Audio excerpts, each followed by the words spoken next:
¿cómo están? Bienvenidos a un programa más de Ellas Luchan. En esta ocasión me acompaña una invitada muy especial con quien estaremos conversando sobre experiencias de violencia política. Una mujer que viene generando su camino, una mujer joven que viene armando su propio camino en temas de lucha, de jóvenes y sobre todo ha tenido ciertas experiencias que me gustaría que hoy nos pueda compartir y pueda conversar sobre esta visión que tenemos las mujeres jóvenes sobre la violencia política y en general sobre la violencia que pasamos las mujeres y cómo nosotros estamos enfrentando estas situaciones. Quiero darle la bienvenida a Erika Sánchez, quien nos va a acompañar hoy, con quien hemos tenido este espacio para que podamos irla conociendo y vamos a ir conversando. Bienvenida, Erika. Hola, Eve. Buen día con todos. Muchísimas gracias por la invitación, por permitirme ser parte de este espacio y sobre todo por darnos la oportunidad de hablar de este tema que creo que es súper importante para nosotras como mujeres activistas, como personas que estamos todo el tiempo tratando de hacer cambios desde la vida política. Entonces creo que vamos a tener una conversación súper chévere sobre esto. Quiero empezar primero agradeciéndote por acompañarme en este programa y no solo en este, sino en varias actividades que hemos realizado y justo a eso quiero ir. Quiero que me cuentes un poco de quién eres tú, qué haces tú y por qué es importante que justo hoy tú nos acompañes. Bueno, a ver, así como resumen, puedo decirles que soy una mujer ambateña que desde hace aproximadamente unos 4 años he venido haciendo más incidencia en ciertos temas. Fui representante del Consejo Consultivo de Género también en el anterior periodo y ese fue un espacio en el que pudimos hacer o participar de ciertas iniciativas que tenían que ver bastante con este tema de violencia. Además, hace ya 2 elecciones tuve la oportunidad también de ser candidata alterna en una de las elecciones para asambleístas por la provincia. Fue una de las elecciones más particulares que hemos tenido porque fue en plena pandemia. Justo mi candidato principal falleció en medio de las elecciones. Entonces fueron muchas cosas que pasaron al mismo tiempo. Y sí fue una experiencia tal vez no la mejor que pude haber tenido como mi primera participación política, pero sí una bastante enriquecedora. Además de eso, bueno, vengo trabajando temas de jóvenes ya bastante más tiempo que eso. Creo que eso nos ha unido bastante más. Fuimos parte del Consejo Consultivo Nacional las dos. Hemos estado haciendo proyectos de muchas cosas. Tenemos muchas ideas que hasta ahora no podemos ejecutar. No podemos cristalizar, pero sí, en resumen, creo que eso es como que los temas más importantes que creo que hoy podemos tomar en cuenta. Yo creo que es importante y no más bien, porque es necesario siempre contar cuál es la trayectoria. A veces estamos acostumbrados a que si eres hijo o hija de tal persona, te reconozcan por eso, pero cada uno va generando su camino. Y más allá de la familia de la que vengas, ¿cuáles son cuáles han sido tus cargos importantes que tú puedas mencionar? Porque muchos, y más bien todos ellos te los has ganado tú sola, más allá de dónde eres o de dónde vienes. Sí, sabes que ese sí es un tema que, bueno, a mí no me ha tocado tanto en ciertos aspectos, pero en otros sí, porque yo conozco y nosotros conocemos a otro chico que, por ejemplo, tiene el mismo nombre de su papá, se parece full y cuando vamos a reuniones es como que, ay, tú eres hijo de... Ajá, y a mí eso no me pasa mucho porque a diferencia de él, tal vez yo no estoy en el mismo ámbito que mi papá o no estuve durante mucho tiempo, no...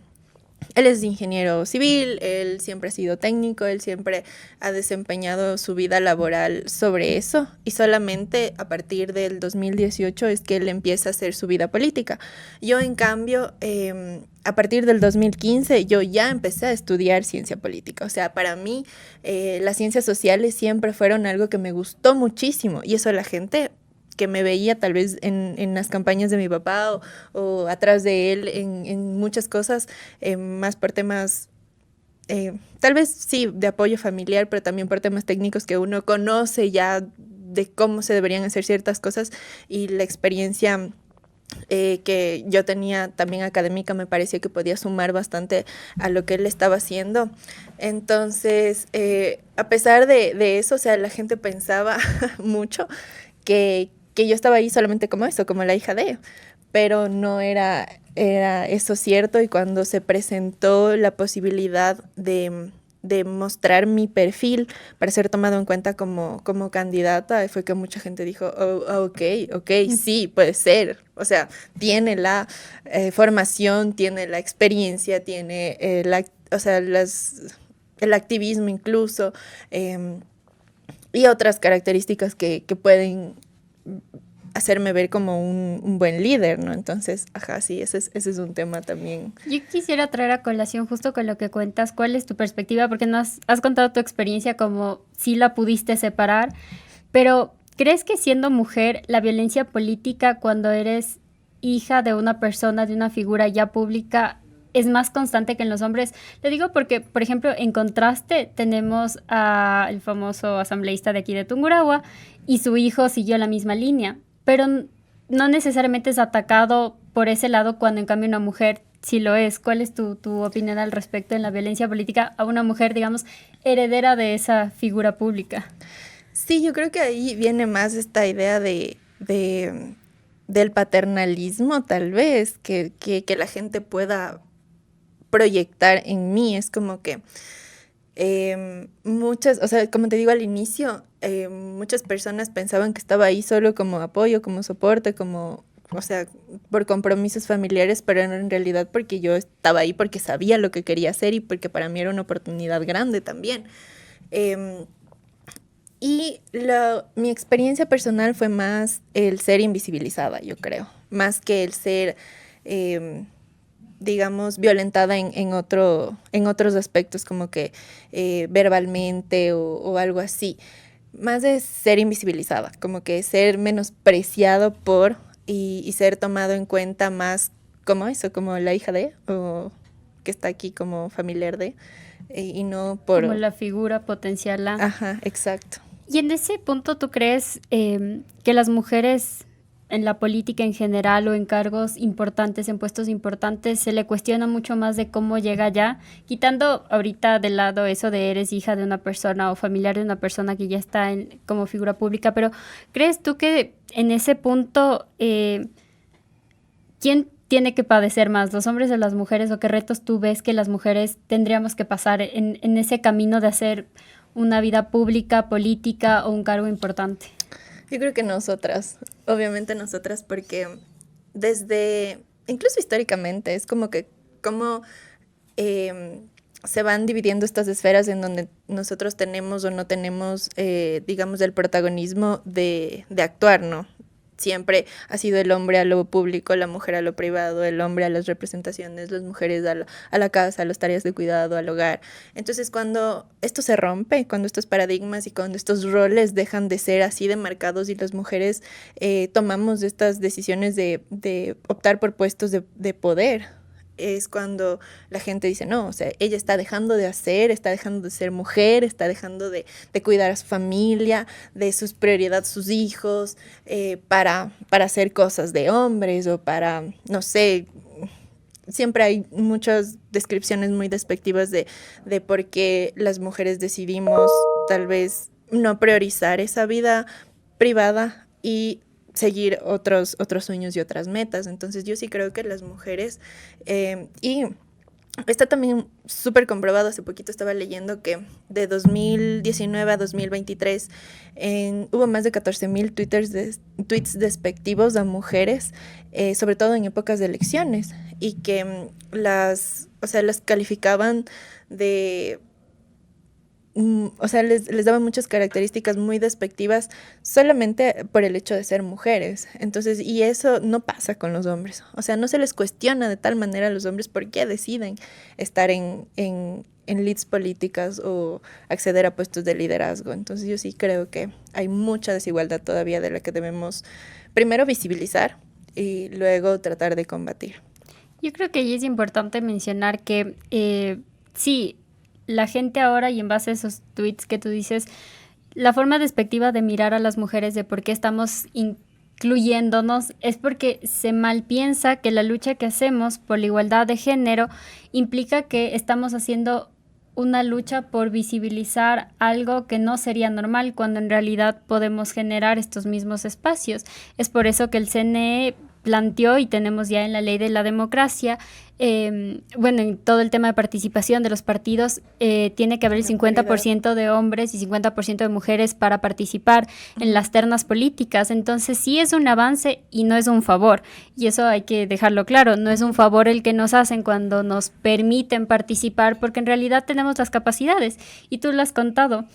¿Cómo crees tú que tu formación académica te ha ayudado a tener esta visión que tienes ahora? Porque como lo mencionaste, estudiaste ciencias políticas.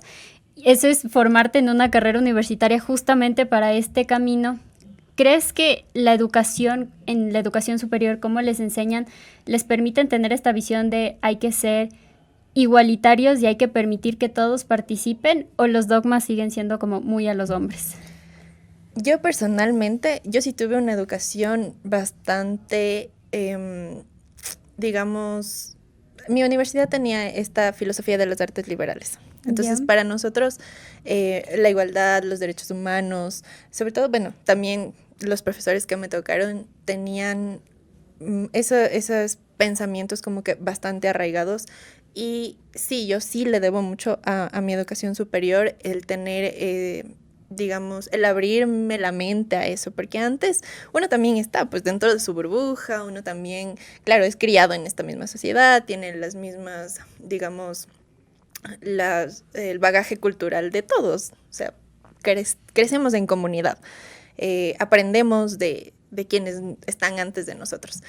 Pero abrir tu mente a también otras experiencias, o sea, mi carrera era Relaciones Internacionales y Ciencia Política, entonces también abrir las experiencias a otros países, a ver cómo si hay liderazgos femeninos que son significativos y cuestionar eso también, cómo se han masculinizado ciertas mujeres para llegar a ser líderes, como por ejemplo Margaret Thatcher, que le decían como que la dama de acero, porque era una mujer muy masculinizada para poder llegar a liderar un país tan importante. Entonces, tú te llegas a cuestionar eso y empiezas a ponerlo en tu contexto y dices, claro, o sea, estoy en un país en donde todos los presidentes han sido hombres y cuando llegó una mujer le dejaron estar 2 días y luego le mandaron del poder.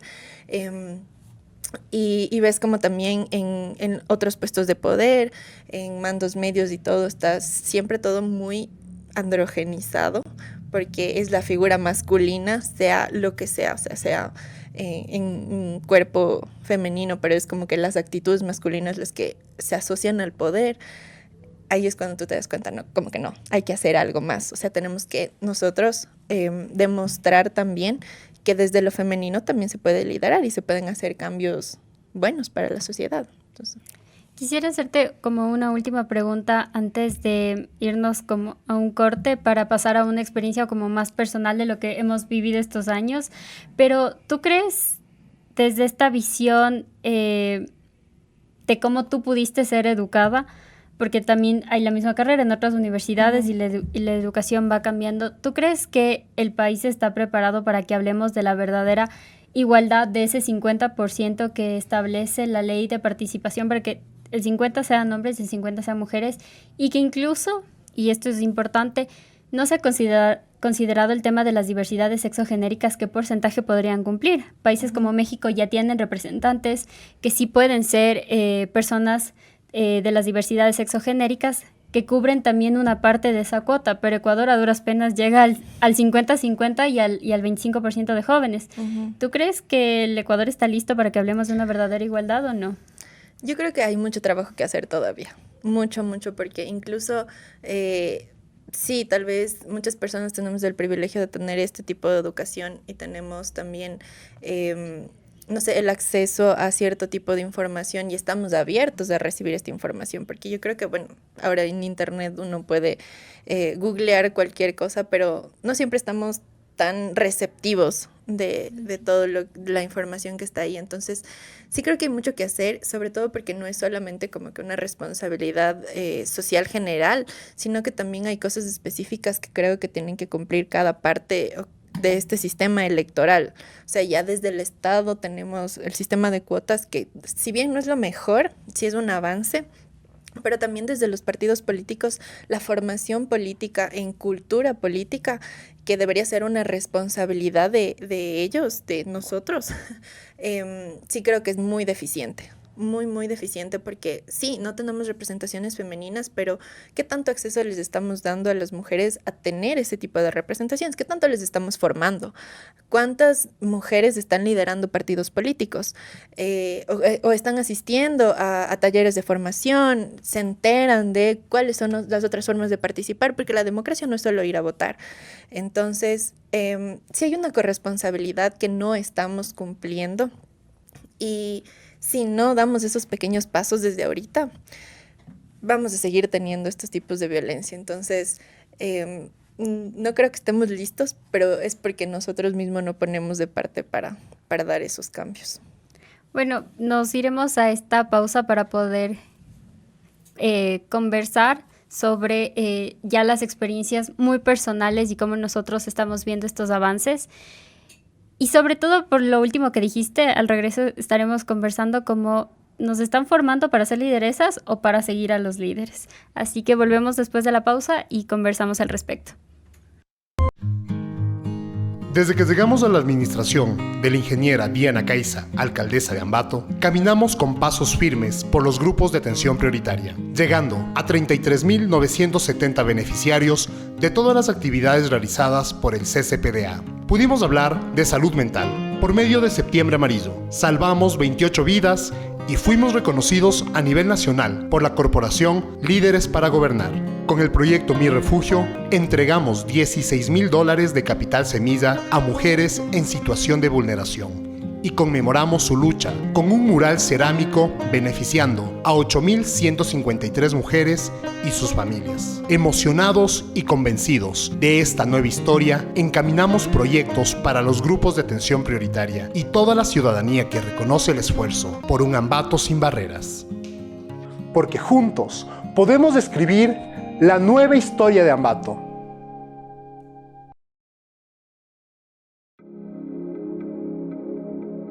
¿Cómo hablar con tus hijos e hijas sobre temas de información delicada? 1. Usa un lenguaje acorde a su edad.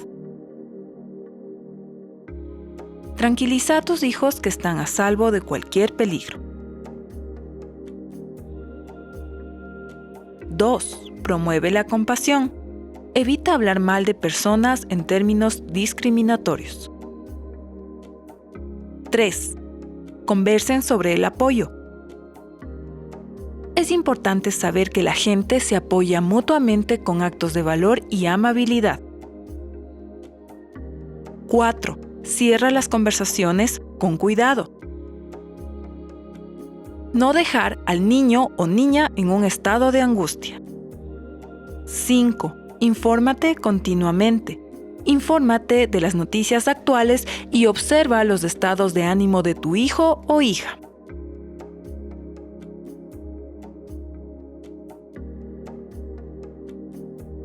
6. Averigua qué saben y cómo se sienten. No minimizar ni desestimar sus preocupaciones. 7. Limita las noticias. Estar atento al uso constante de las redes sociales en los niños. 8. Cuida de ti mismo. Afronta la situación y procura ser consciente. Ambato, la nueva historia. Continuamos con este programa de Ellas Luchan y estábamos conversando con Erika Sánchez, nos estaba contando un poco desde su perspectiva cómo es la violencia política, lo que ella ha pasado, y al final, antes del corte, nos quedamos con algo y una pregunta muy importante e interesante. Entonces, ¿a las mujeres nos forman para ser lideresas o para seguir a los líderes? ¿Tú qué crees? Yo creo que todavía nuestra sociedad es bastante machista. Y así hayan ciertos despuntes de mujeres, así veamos que hay lideresas que ahorita nosotros tenemos en nuestra ciudad una lideresa que está, que tal vez la primera mujer indígena alcaldesa de una ciudad. A pesar de tener estos ejemplos, yo sí creo que todavía tenemos muy arraigado el machismo y eso implica que haya una relación de poder desigual. O sea, que nosotras como mujeres de alguna manera sigamos siendo criadas pensando que hay espacios o hay lugares que no están hechos para nosotros y que hay otros que sí. Y vamos fomentando estos roles de los que íbamos conversando y vamos desde chiquitos, ¿no? O sea, hay muchas formas de crianza o incluso desde los juguetes, desde la educación en sí, que tienen todavía género. Y eso es algo que a largo plazo también nos limita a nosotras y nos pone este techo de cristal del que siempre hablamos, de que tenemos las mujeres, de que hay un límite hasta el cual podemos crecer, porque de ahí ya se vuelve una lucha bastante complicada.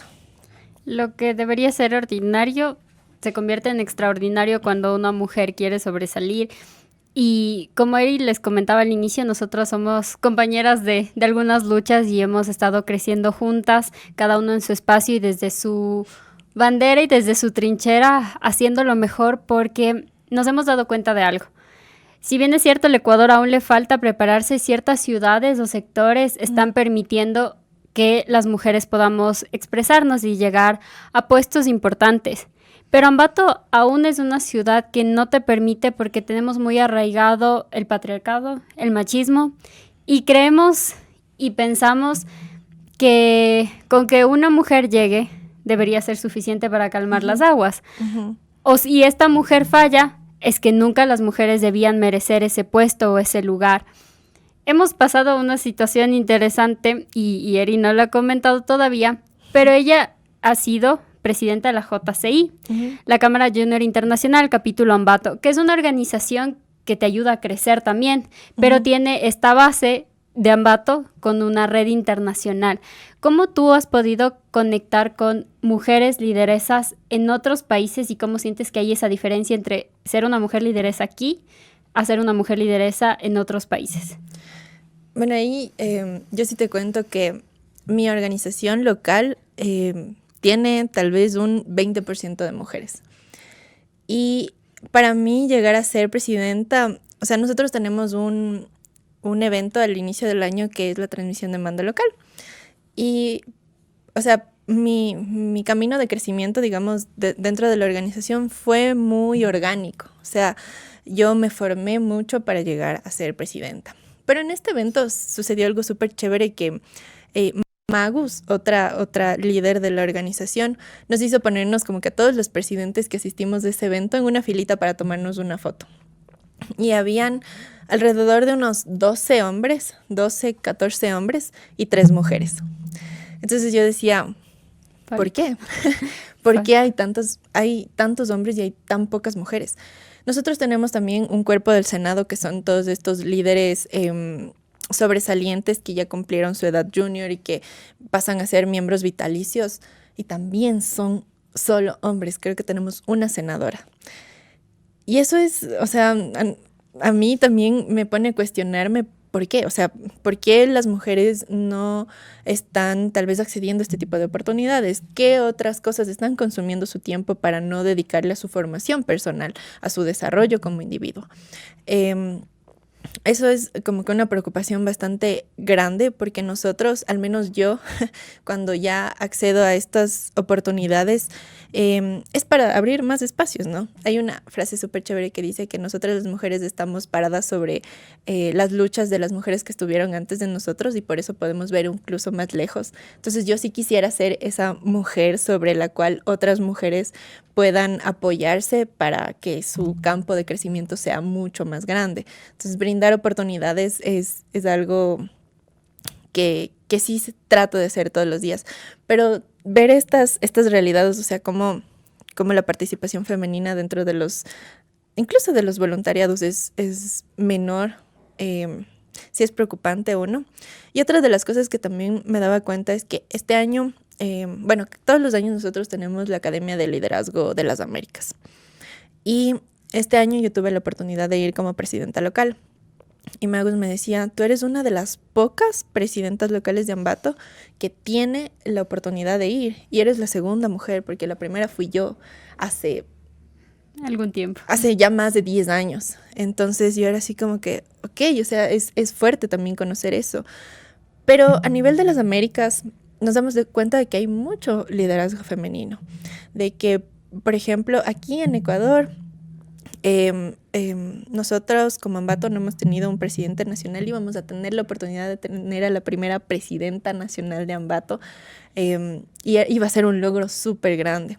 Pero hay otros países, en esta academia que te digo, sí, la participación masculina y femenina era más o menos igual de los delegados. Entonces, no sé, ¿qué estamos haciendo nosotros mal o qué nos falta hacer para que las mujeres jóvenes decidan también tomar este otro camino que no es solamente el de dedicarse tal vez solamente a estudiar o solamente a formarse en otro tipo de cosas, sino también a adquirir estas otras características que te permiten abrirte otros espacios y que te permiten ser representante de alguien más? Entonces yo sí creo que nos falta un poco.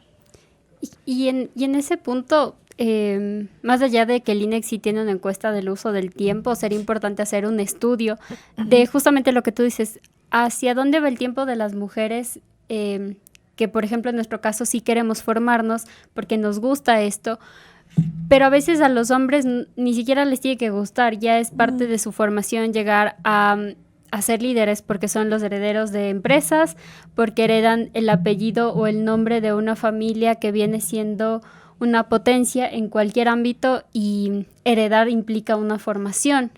En cambio, para nosotros termina siendo una cuestión mucho más de buscar los espacios y ahí quisiera que podamos conversar sobre, ¿hay espacios aquí en Ambato para formar mujeres lideresas? Específicamente para mujeres, no. Que yo conozca, no. Y eso sí me llamó bastante la atención porque justo Magus, ella trabaja en el Oriente y hace algunos meses me decía, mira, Eri, encontré esto. Y me mandaba una foto de la escuela de formación de lideresas empresariales en Sucumbíos, me parece. Y me dice, acá hay una escuela de formación con su propio edificio y con sus propios recursos para formar específicamente mujeres lideresas. ¿Por qué nosotros no tenemos eso en Ambato? Yo le decía como que, Magus, vamos a hacer eso. Hay que hacerlo. O sea, eso existe, mejorar y replicar es lo mismo que nosotros decimos, o sea, ya nada nos inventamos, alguien más seguramente ya lo hizo y lo hizo bien, entonces averigüemos, mejoremos y repliquemos qué es lo que se hace en los proyectos, ¿no? Entonces, sí, yo no conozco, sé que sí hay muchas, tal vez escuelas de formación no permanentes, sino solamente ciclos de formación para emprendedoras, mujeres, pero no necesariamente les dan las habilidades que necesitan para convertirse en representantes o para alzar su voz y convertirse en activistas, que yo creo que es la manera de incidir en la política pública o de crear política pública o de convertirse en representantes políticos, que creo que es ese tema en específico en el que todavía estamos, o en el que tenemos que trabajar. Temas de emprendimiento ya creo que vamos mejorando bastante. Hay un avance importante en cómo nosotros vamos visualizando lo que las mujeres van logrando, pero hay retrocesos cuando nosotros sentenciamos el mal actuar de una mujer. Uh-huh. No pasa lo mismo con los hombres, porque si fuese así, podríamos nosotros decir como tal presidente hizo malas cosas, entonces los hombres no sirven para el poder. Si quisiéramos irnos por el mismo discurso que recibimos Exacto. Las mujeres. Uh-huh. Cuando una mujer falla en la política o en un cargo importante, te sentencian a decir, para este puesto nunca más puede o debe ir una mujer, si no tienen que retomar los hombres. Y yo creo que en ese camino sí es importante, y más allá de las líneas políticas, reconocer lo que implica ser una mujer política en esta ciudad. Te avientas a un mundo muy fuerte, muy desconocido. Es fácil criticar por redes sociales, pero también es fácil invisibilizar.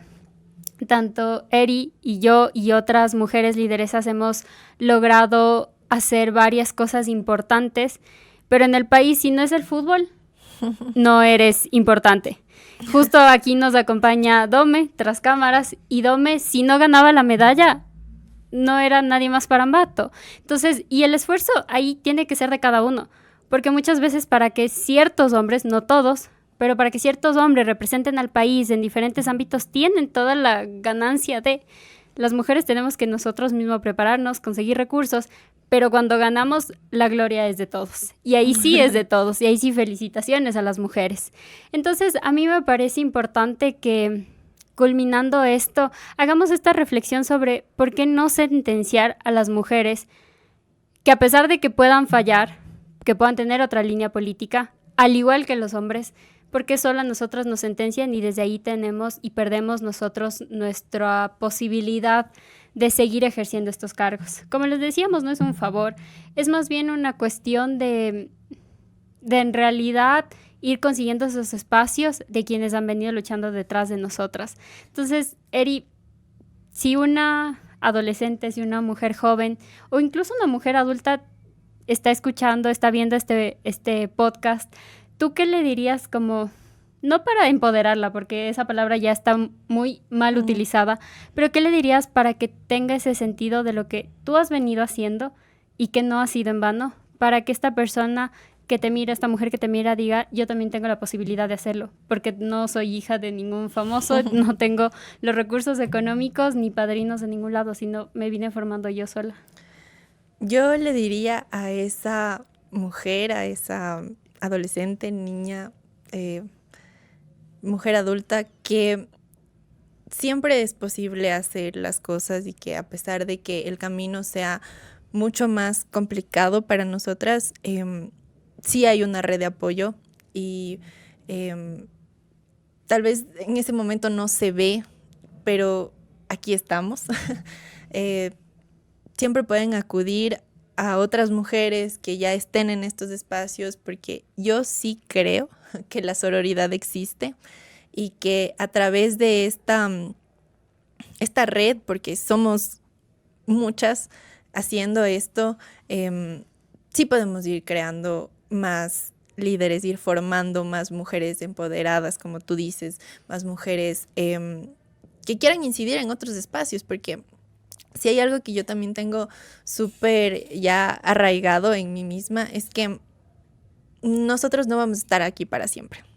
Y estas luchas que ya hemos venido haciendo algunos años tienen que quedar en manos de más personas, porque uno no puede perennizarse aquí. Uno, o sea, somos pasajeros en todas estas iniciativas y qué mejor que seguir formando más líderes, que quieran formar más líderes. Dar espacios, dar oportunidades, brindar herramientas es nuestra labor aquí. Si nosotros podemos hacer eso para más personas y que, como dice esa frase, personas pequeñas haciendo cosas pequeñas en lugares pequeños, podemos llegar a cambiar el mundo, yo creo que estamos haciendo ya algo súper grande. Solo con redireccionarle a los espacios adecuados, solo con hablarle de las experiencias que puede tener, solo con, no sé, darle un pequeño consejo. Esto se puede. Yo sé que es complicado, yo sé que incluso cuesta mucho a veces cuestionarse a uno mismo, la crianza, o cuestionar a nuestros padres.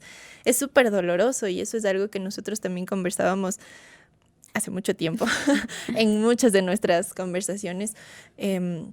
Salir de estos círculos de violencia es complicado y ser como que la oveja negra de la familia, la oveja arcoíris de la familia, es complicado, porque te llegan a cuestionar muchísimo, pero uno cuando hace ese trabajo personal de saber que nuestras intenciones son siempre las mejores y que tal vez las otras personas que están comentando cosas no tienen las herramientas que nosotros tenemos para entender el mundo de una manera distinta, y nosotros desde el amor, desde la comprensión, desde el conocimiento, también hacerles ver de que hay más opciones en la vida, o sea, de que las mujeres podemos, primero, de que las mujeres tenemos la capacidad, segundo, y que históricamente hemos sido relegadas y que este es el momento de que todos podamos reconocer eso y que podemos empezar a hacer cambios pequeños.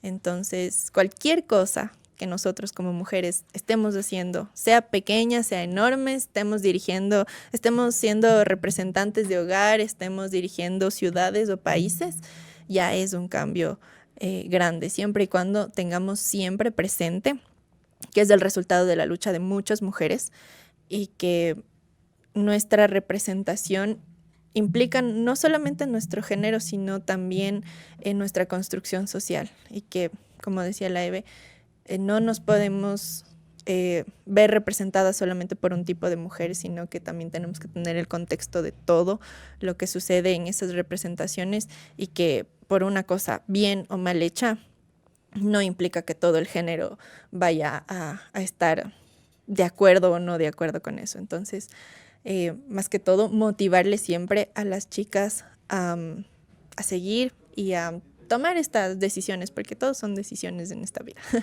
Tomar esta decisión de generar un cambio positivo siempre. Muchísimas gracias, Erika, por este mensaje. Me parece importante porque no es el mensaje romántico de tú puedes hacerlo desde una persona que no lo ha pasado. Tú, al contrario, has pasado y has hecho tu lucha y has hecho tu camino y te permite a ti decir cómo se puede llegar, una de las tantas maneras cómo se puede llegar a estos espacios, cómo puedes lograrlo. Y me despido con algo que dijiste. Este es el momento. Hay una gran mujer que yo admiro mucho y dio uno de los discursos más importantes para las Naciones Unidas, la actriz Emma Watson, y al final decía, si no es ahora, ¿cuándo? Y si no soy yo, ¿quién? Entonces, este es el momento y somos nosotras, con muchas más mujeres, queriendo hacer este cambio para que se reivindiquen muchos derechos, pero también para llegar a ese punto de la verdadera igualdad y la verdadera inclusión que tanto buscamos. Les agradecemos mucho por haber visto este podcast. Pueden encontrarnos tanto a Eri y a mí en redes sociales y van a encontrar el trabajo que hemos venido realizando en nuestras diferentes organizaciones, en lo que nosotras venimos haciendo, para que conozcan que hay muchas más mujeres en la ciudad de Ambato que vienen haciendo estos pequeños y estos grandes cambios que a la final se verán en unos años. Solamente para terminar, Eri, si nos puedes decir cómo estás en tus redes sociales y de tu organización o los proyectos que tienes para que puedan las personas conocer lo que haces. Claro. Bueno, a mí me encuentran en Facebook como Erika Sánchez, en Instagram como EPS Altamirano. Y pueden seguir también las redes de JCI Ambato si es que les interesa estar en una organización que les puede dar las herramientas para formarse como líderes también.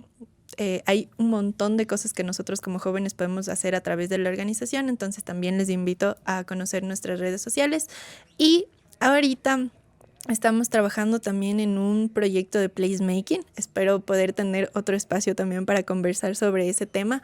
Entonces, nos pueden seguir en Instagram como Renovarte. Ahí les estamos contando día a día cómo estamos avanzando con ese proyecto en la ciudad. Muchísimas gracias, Erika. Muchísimas gracias a Dome y a Luchito que están detrás de cámaras haciendo posible este programa. Y sobre todo porque es importante que empecemos a tomarnos los espacios para que conversemos de estos temas que a veces no quieren ser conversados. Muchísimas gracias y nos vemos en el próximo capítulo.